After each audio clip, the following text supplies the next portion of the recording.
Coach Davidson's hands were still gripping Kennedy Walsh's torn uniform when the security camera captured everything. What happened in the next 12 seconds would end his 20-year career and expose the darkest secret in Lincoln High's history. The shy honors student he thought he could intimidate in the empty equipment room was about to reveal why she'd been hiding bruises under long sleeves all semester. Nobody expected the girl who apologized for breathing too loud to have earned her black belt at age 14. But when Kennedy's torn shirt exposed not just her sports bra, but the MMA muscle definition underneath, Coach Davidson realized he'd made the biggest mistake of his life. Before we dive into Kennedy's incredible transformation, I want you to think about someone in your life who surprised everyone with their hidden strength. Maybe it was you. These stories matter because they remind us that we never really know what someone is capable of until they're pushed to their limit. The afternoon sun streamed through Lincoln High's main hallway windows, casting long shadows across the polished linoleum floors where Kennedy Walsh hurried between classes. At 17, she had mastered the art of invisibility, always choosing the path closest to the lockers, eyes down. Strawberry blonde hair falling like a curtain around her face. Her oversized Nebraska Cornhuskers hoodie hung loose on her 5'6" frame, hiding the lean muscle that 6 years of mixed martial arts training had built beneath. Kennedy's backpack felt heavier today, weighed down not just by textbooks, but by the college application portfolio she'd spent 3 years perfecting. Inside that worn folder lay her entire future: scholarship applications to Georgetown University, recommendation letters from teachers who barely knew her name, and essays about overcoming adversity that she'd never had the courage to submit. Her single mother worked double shifts at the medical center, and without that academic scholarship, college would remain nothing more than a dream. What Kennedy's classmates didn't know, what she'd kept hidden since transferring to Lincoln High her freshman year, was that the quiet girl who ate lunch alone in the library had been training at Warriors Path MMA since she was 11 years old. The faint scars across her knuckles told stories she'd never shared. Battles fought in octagon cages against opponents twice her size. But that was her secret identity, carefully buried beneath layers of baggy clothes and practiced silence. Coach Mark Davidson commanded Lincoln High's athletic department like a military general, his booming voice echoing through hallways as he strode between classes with the confidence of a man who'd never faced real opposition. At 45, he stood 6'3", with the kind of broad shoulders that came from 20 years of coaching championship football teams. Parents respected him, administrators feared crossing him, and students learned quickly that challenging Coach Davidson was career suicide. But behind the medals and trophies, behind the community praise and school board connections, Davidson harbored a darkness that thrived in the shadows of institutional power. His office filing cabinet contained a folder marked "Special Attention Students," a collection of quiet girls who'd caught his eye over the years. Kennedy Walsh had earned her place in that folder 3 weeks ago, when she'd unconsciously dodged a basketball he'd thrown during PE class with reflexes that seemed almost superhuman. The collision happened at exactly 2:47 p.m., right as the bell rang for 7th period. Kennedy was navigating the crowded hallway when Coach Davidson appeared from the gymnasium doors, moving with deliberate purpose toward her location. She tried to slip past unnoticed, but his massive frame filled the corridor like a roadblock. "Walsh!" His voice cut through the student chatter like a blade. "You're in quite a hurry." Kennedy's grip tightened on her portfolio folder, every instinct screaming danger as she forced herself to meet his gaze. "I don't want to be late for chemistry. Coach Davidson." "Chemistry can wait." He stepped closer, invading her personal space with practiced ease. We need to discuss your attitude problem. And the hallway had grown quieter, other students sensing the tension but unwilling to intervene. Kennedy's phone buzzed in her pocket. A text from her mother, running late from another therapy appointment. The detail flickered through her mind, a reminder of why she'd learned to fight in the first place. I wasn't aware I had an attitude problem. Kennedy's voice remained steady despite her racing heartbeat. Davidson's smile held no warmth. Didn't you last week in PE class? You seemed to think you were too good for dodgeball. Today, you're rushing past me like I'm invisible. Coach, I really need to get to class. That's when he made his move. A seemingly accidental bump that sent Kennedy's portfolio flying across the hallway. Papers scattered like autumn leaves. 3 years of work spread across the dirty floor as students trampled her dreams beneath their sneakers. Kennedy dropped to her knees immediately, desperately gathering the documents that represented her only chance at escape from this town. Clumsy! Davidson's voice boomed for all to hear. This is exactly the kind of carelessness that concerns me. Walsh, pick up your mess. As Kennedy scrambled to collect her papers, Coach Davidson deliberately stepped on her personal statement essay. His boot leaving a muddy print across paragraphs about resilience and determination. The message was clear. He could destroy everything she'd worked for with casual ease. You missed some. He pointed to pages that had slid under other students' feet. All of it. Now. Kennedy crawled across the hallway floor, her face burning with humiliation as phones appeared in hands around her.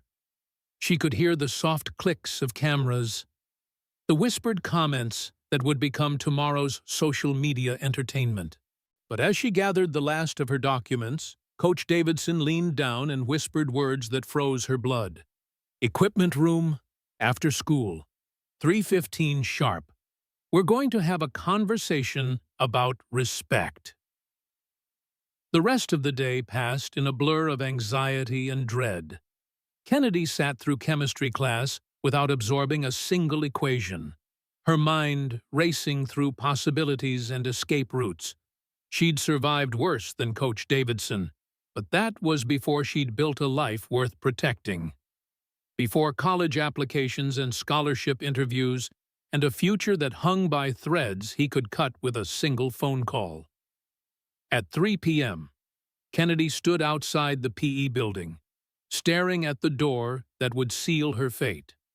Her phone showed 17 missed calls from her MMA coach, but she couldn't explain why she wasn't at training today.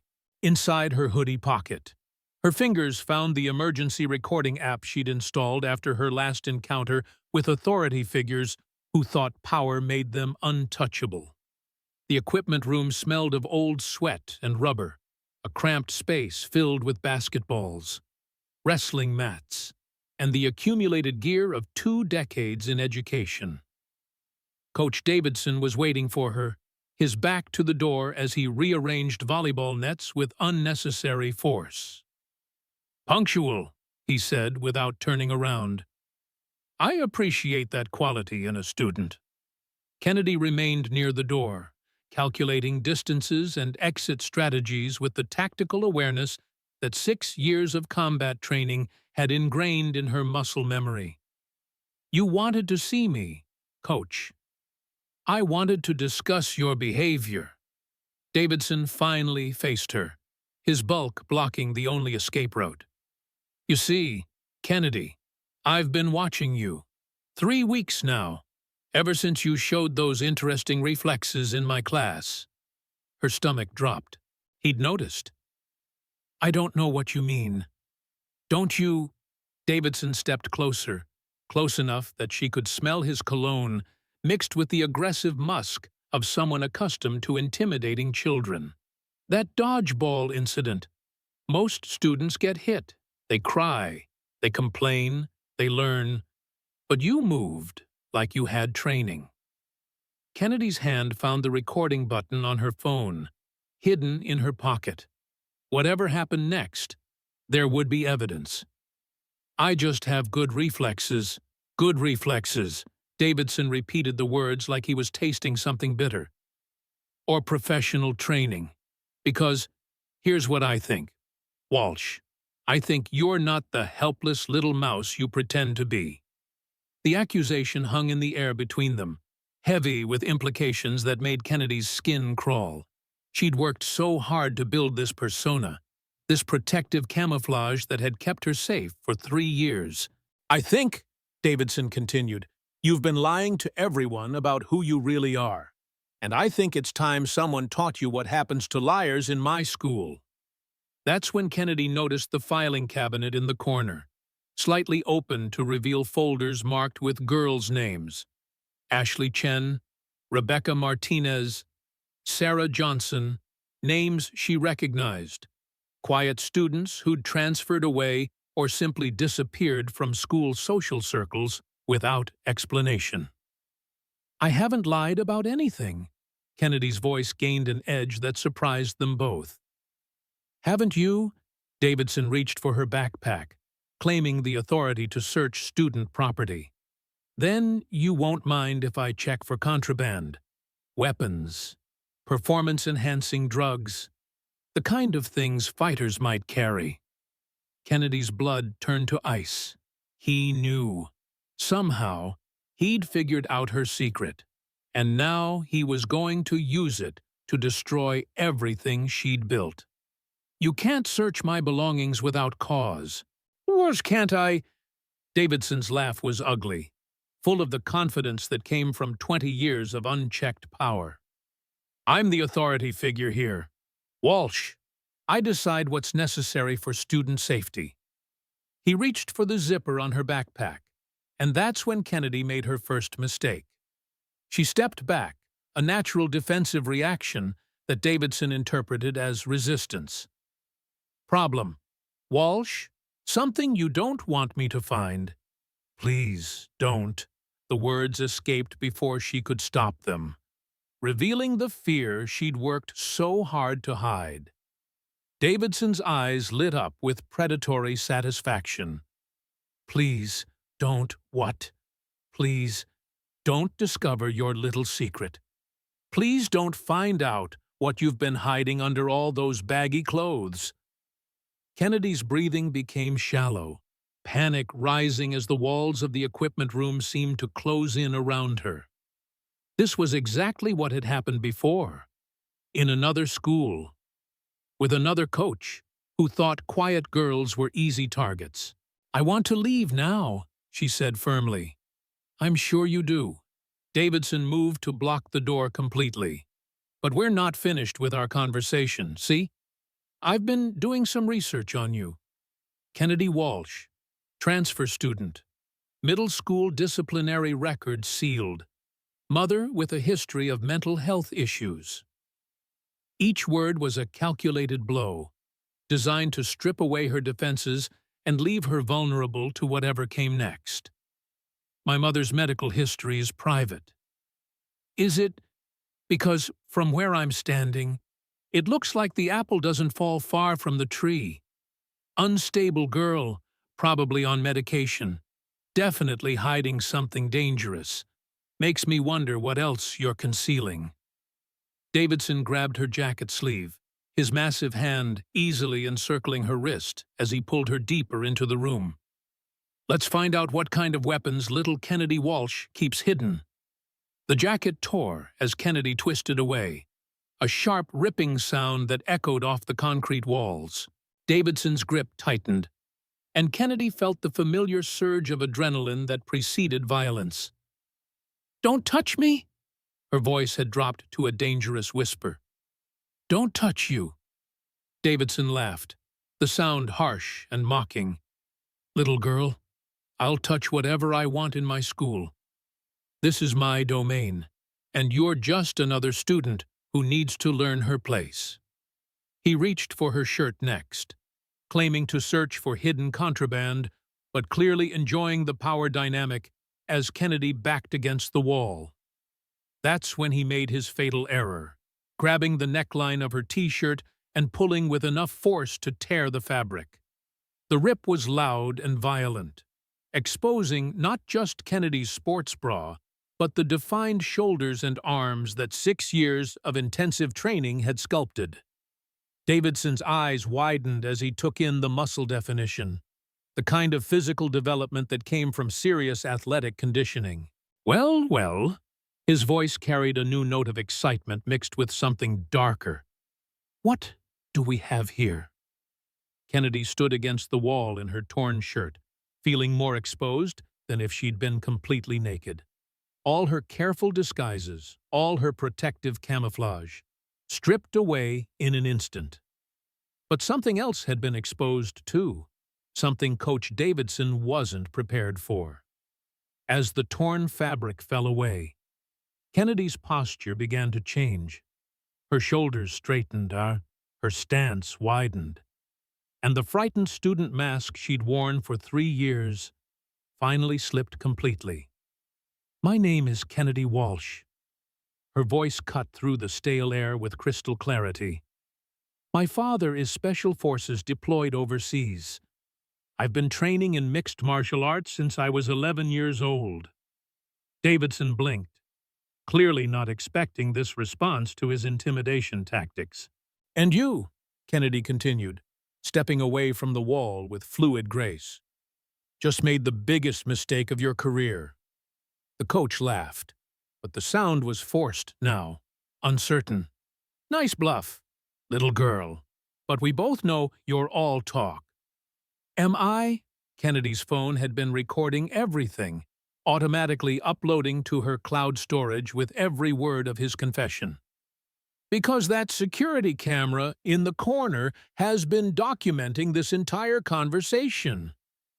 Davidson's eyes flicked to the red blinking light he'd somehow forgotten about, panic beginning to replace confidence. "You think anyone's going to believe you over me? I'm Coach Davidson. I've been protecting this school for 20 years. Protecting it from what students who don't submit to your authority." Kennedy moved with the controlled precision of someone who'd spent thousands of hours perfecting combat techniques. When Davidson lunged forward, trying to use his size advantage to pin her against the lockers, she was already gone. The judo throw was textbook perfect, using his momentum and body weight against him as she stepped aside and guided his massive frame into the equipment shelves. Volleyballs and basketballs cascaded around them as Davidson hit the floor hard. The wind knocked out of his lungs. "That was a basic hip toss," Kennedy explained calmly as Davidson struggled to breathe. "In MMA, we call it koshi guruma, very effective against larger opponents who rely on intimidation instead of technique." Davidson rolled over, his face red with rage and humiliation. "You little psycho! I'll have you arrested for assault." "Will you?" Kennedy stood over him, no longer the frightened student he'd been terrorizing. "Because I have everything recorded. Your threats, your unwanted touching, your confession about the other girls you've targeted. Nobody will believe you. They don't have to believe me." Kennedy's smile was sharp as a blade. "They just have to believe the evidence."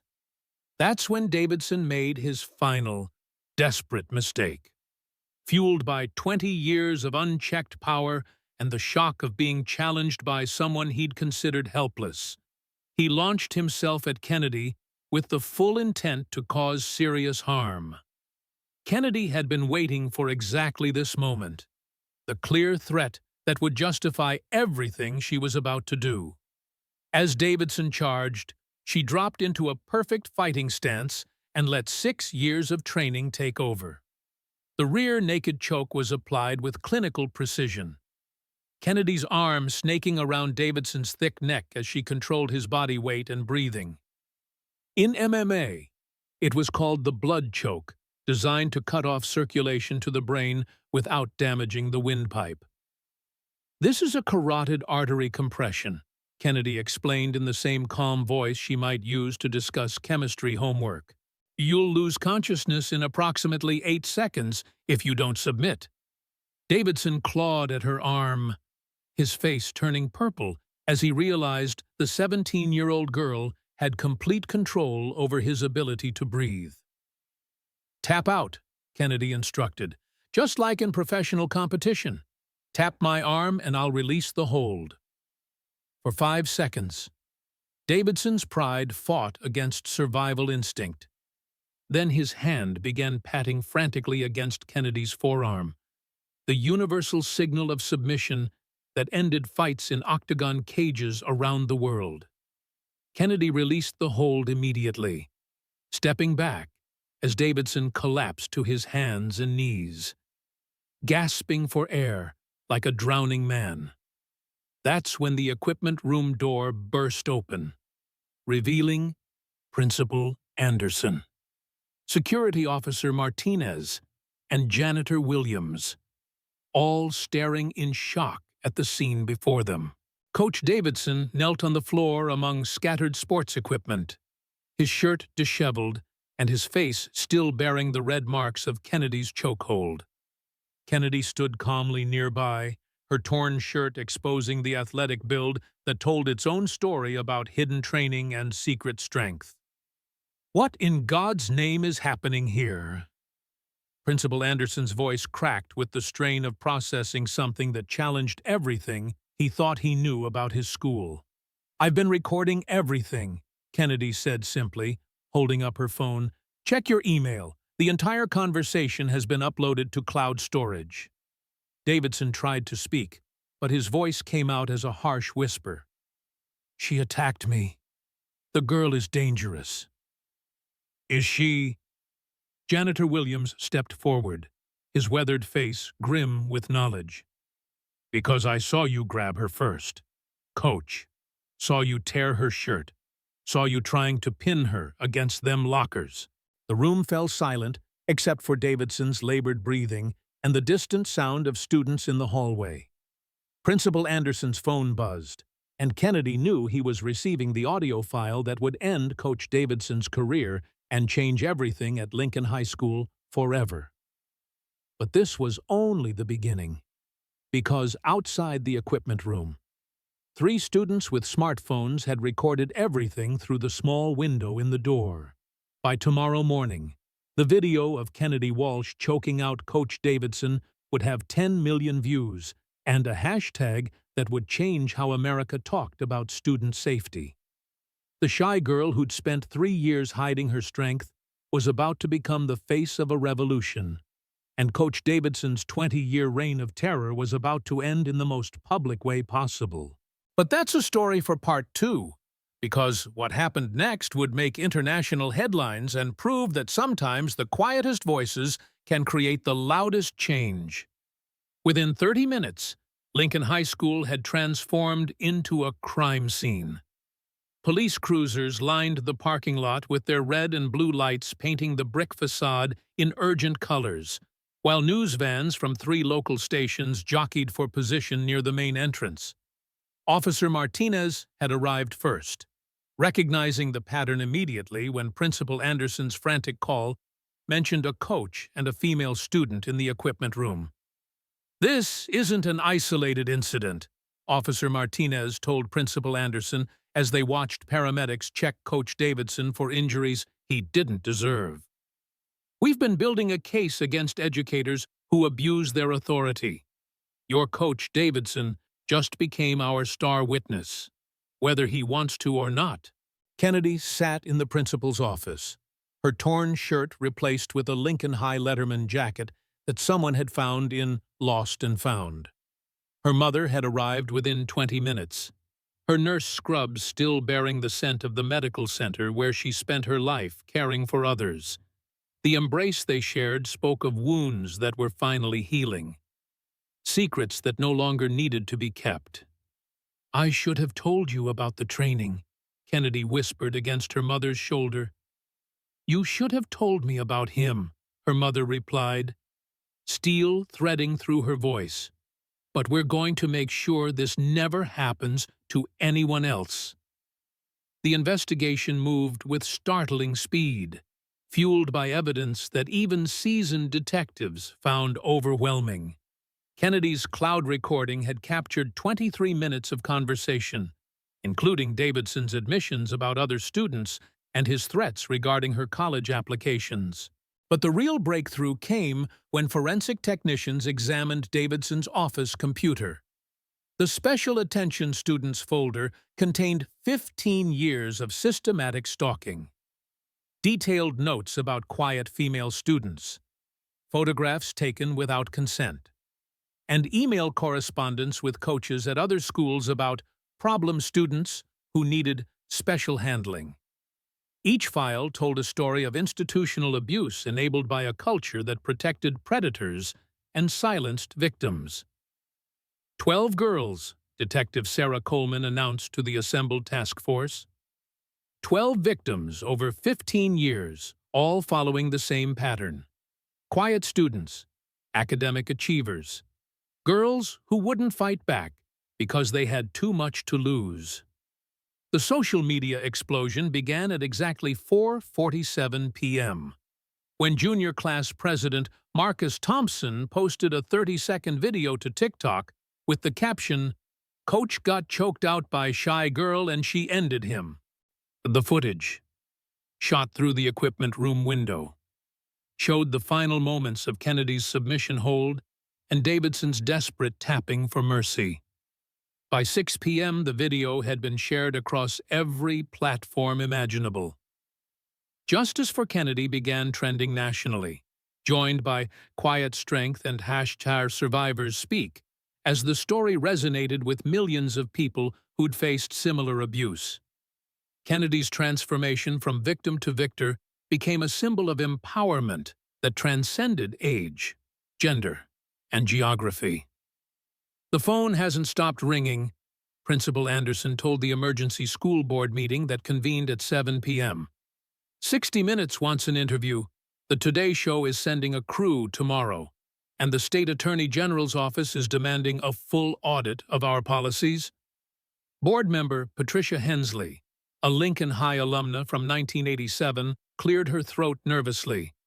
"Perhaps we should consider how this publicity might affect our reputation. Coach Davidson has been an asset to this community for 20 years. The room erupted. Parents who'd attended the meeting stood and shouted, their voices creating a cacophony of rage that had been building for years. Sarah Martinez, whose daughter Rebecca had transferred schools mysteriously 3 years earlier, stepped to the microphone with trembling hands. "My daughter tried to tell me." Her voice broke with the weight of suppressed truth. She said Coach Davidson made her uncomfortable, asked her to stay after class for extra help she never needed. "I told her not to make trouble, not to rock the boat. I failed her, but this board failed all of them." One by one, parents shared stories they'd dismissed, warning signs they'd ignored, complaints they'd buried to protect the school's reputation. The community's careful facade crumbled as decades of willful blindness came into the light. Kennedy's legal team arrived from Omaha the next morning. 3 attorneys from the women's rights organization that had been tracking Davidson's pattern for years. Lead counsel Amanda Richardson had built her career prosecuting Title IX violations, and Davidson's case represented everything she'd fought against.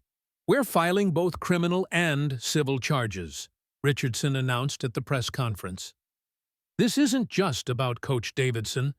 It's about the institutional culture that enabled his behavior. The school board knew, the administration knew, and they chose to protect their reputation instead of their students." The media attention brought unexpected allies. Ashley Chen, now a sophomore at Northwestern University, flew back to Nebraska to share her story of Davidson's harassment during her junior year.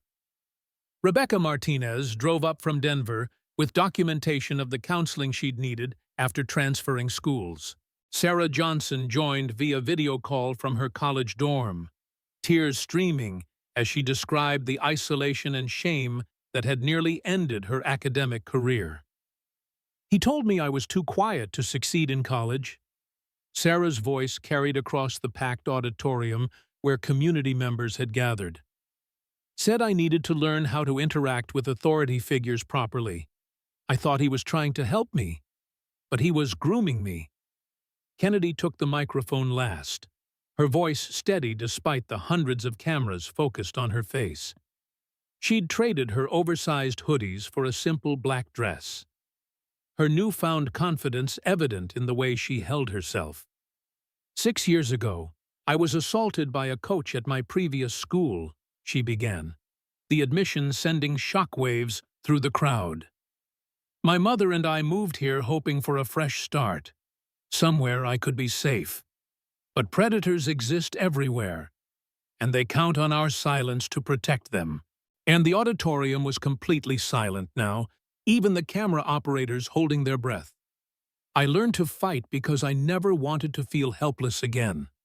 But I also learned to hide, because I thought strength would make me a target. Coach Davidson taught me that hiding doesn't work, that predators will find you regardless. The only protection is truth, evidence, and the courage to speak up when it matters. The transformation in Kennedy's daily life was immediate and dramatic. Students who'd never noticed her before now stopped her in hallways, sharing their own stories of harassment and thanking her for finding her voice. The self-defense club she'd reluctantly agreed to lead grew from 12 members to over 200, forcing the school to move meetings to the gymnasium. Fighting isn't about violence, Kennedy explained to a room full of teenage girls learning basic defensive techniques. It's about confidence, awareness, and knowing you have options when someone tries to make you feel powerless.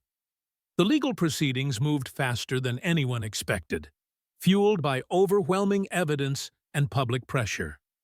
Davidson's attorney attempted to argue that a 17-year-old MMA fighter had used excessive force against an unarmed educator. But the narrative crumbled when additional victims came forward with similar stories spanning his entire career. 15 victims? Prosecutor James Liu announced at the sentencing hearing. 15 young women whose educational experiences were poisoned by systematic abuse, enabled by institutional complicity, and protected by a culture of silence. Coach Davidson stood before Judge Patricia Morse, his 20-year career reduced to a list of criminal charges that would define the rest of his life: sexual harassment, assault, intimidation of witnesses, deprivation of civil rights under color of authority, each count carrying serious prison time. You used your position of trust to prey upon vulnerable students. Judge Morse's voice carried the weight of legal precedent. You violated every principle of education and mentorship, choosing to harm the very children you were sworn to protect. Davidson received 8 years in federal prison, followed by supervised probation and mandatory registration as a sex offender. The civil settlement reached $67 million, funded by the school district's insurance and the personal assets of board members who'd enabled his behavior. But the real victory came in the institutional changes that followed. Lincoln High implemented comprehensive surveillance in all private spaces, mandatory reporting training for every staff member, and an anonymous reporting app that connected directly to law enforcement rather than school administration. The Kennedy-Walsh Protocol, as it became known nationally, was adopted by school districts in 43 states within 18 months.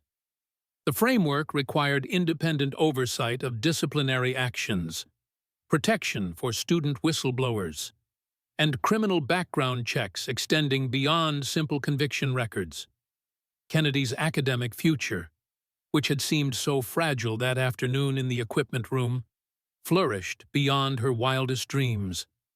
Georgetown University not only honored her scholarship application, but created the Kennedy-Walsh Fellowship for survivors of institutional abuse. Yale Law School offered early admission with full funding, while Northwestern's journalism program courted her for their investigative reporting track.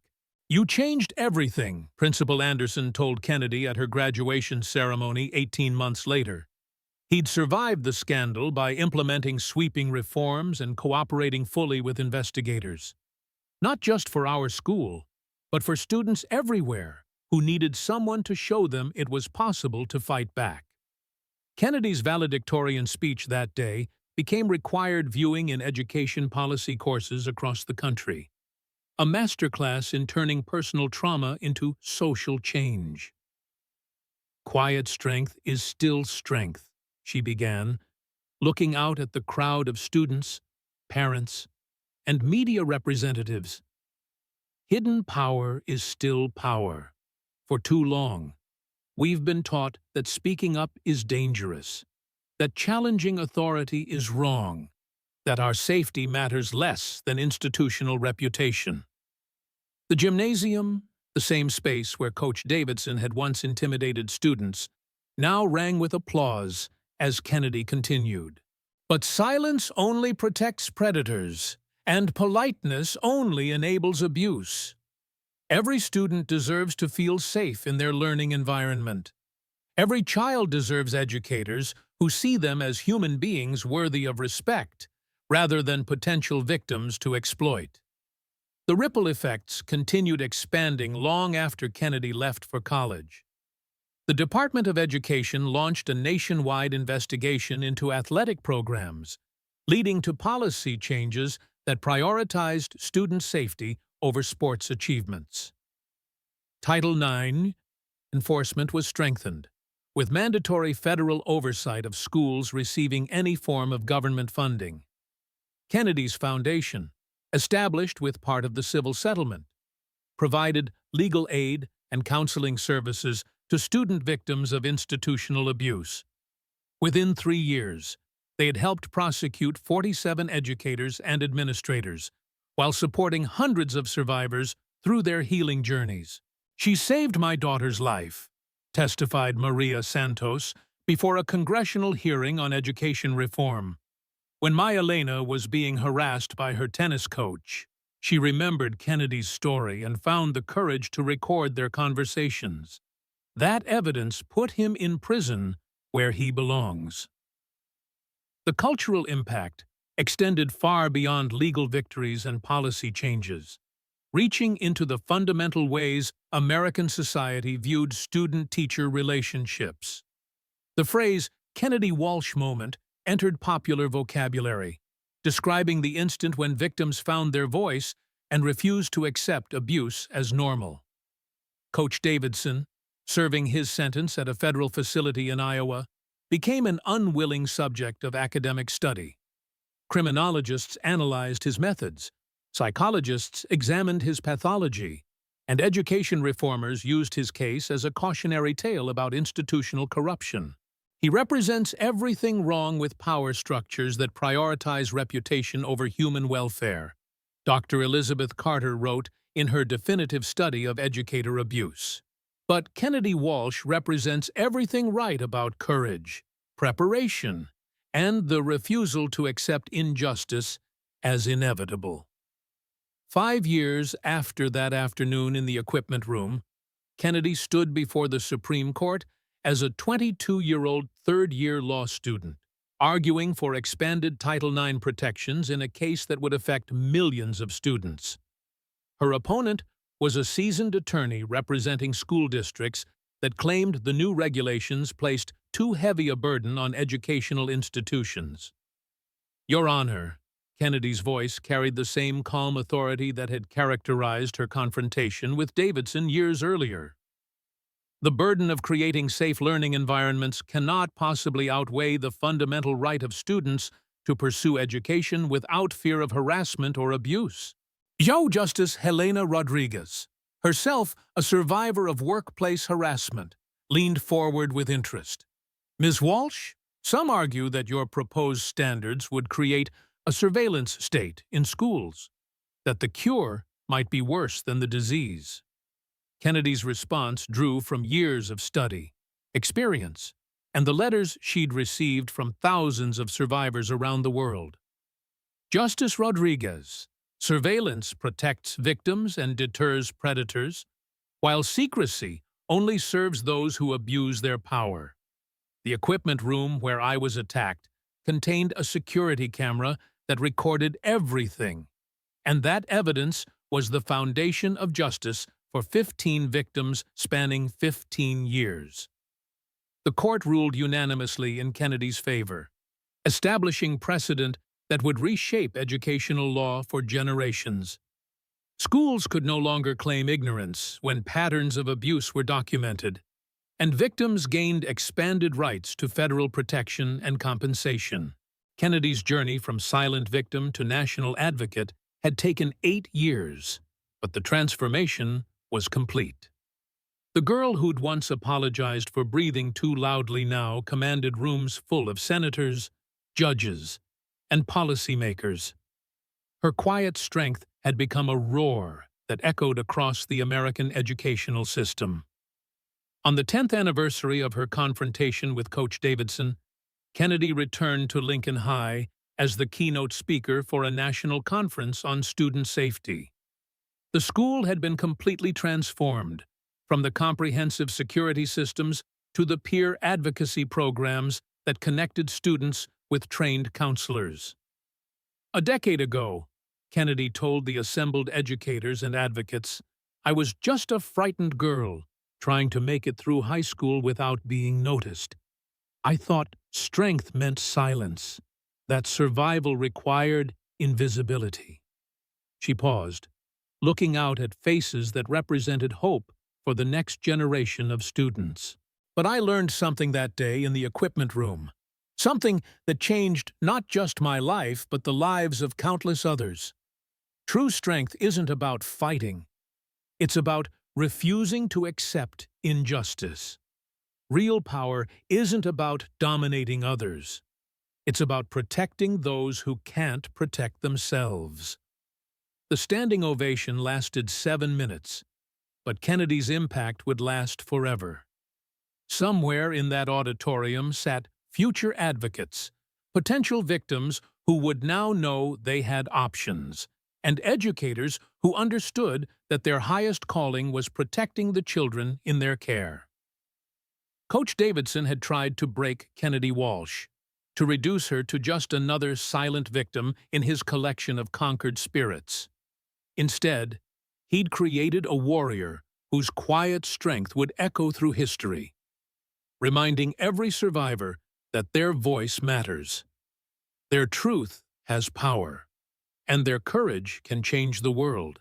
The shy girl who'd learned to fight had become something far more dangerous to predators everywhere.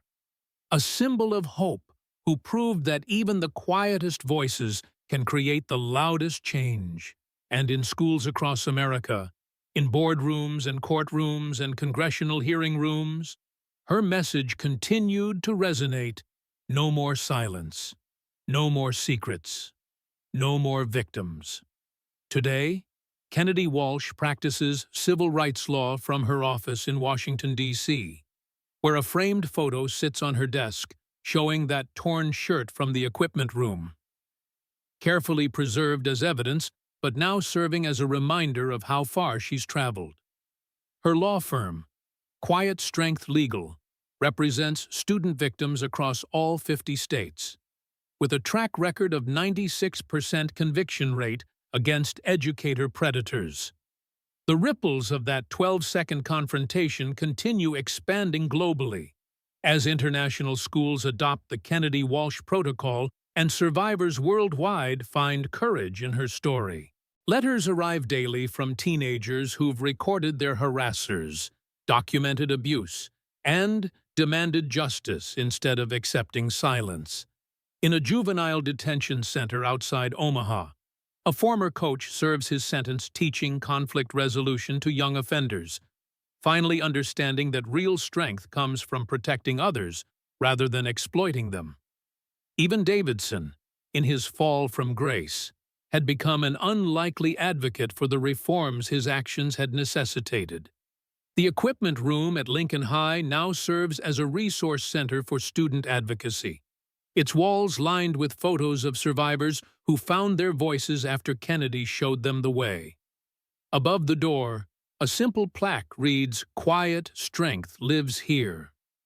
And somewhere tonight, in a school hallway or locker room or empty classroom, another potential victim will remember Kennedy's story and choose courage over silence, proving that revolution sometimes starts with a single voice refusing to whisper. The girl who once apologized for existing had taught the world that apologies were never owed for taking up space, that strength wore many faces, and that justice was not a privilege but a right worth fighting for. Her mother's words from that first therapy session echoed through time. Healing begins when we stop hiding our scars and start showing our strength. Kennedy had done exactly that, transforming her wounds into weapons against institutional abuse, and her silence into a symphony of change that would play for generations to come. Tonight, tomorrow, and for years to follow. Her legacy lived not in monuments or memorials, but in the countless voices that had learned to speak, the countless hands that had learned to fight back, and the countless hearts that had learned they deserved protection, respect, and the fundamental right to learn without fear.